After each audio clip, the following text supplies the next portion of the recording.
الرحمن الرحيم والتين والزيتون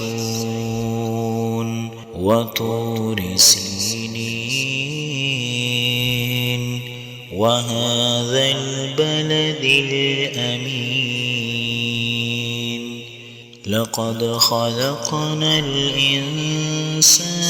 في أحسن تقويم ثم رددناه أسفل سافلين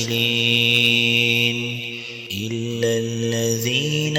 آمنوا وعملوا الصالحات فلهم أجر غير ممنون فما يكذبك بعد بالدين أليس الله بأحكم الحاكمين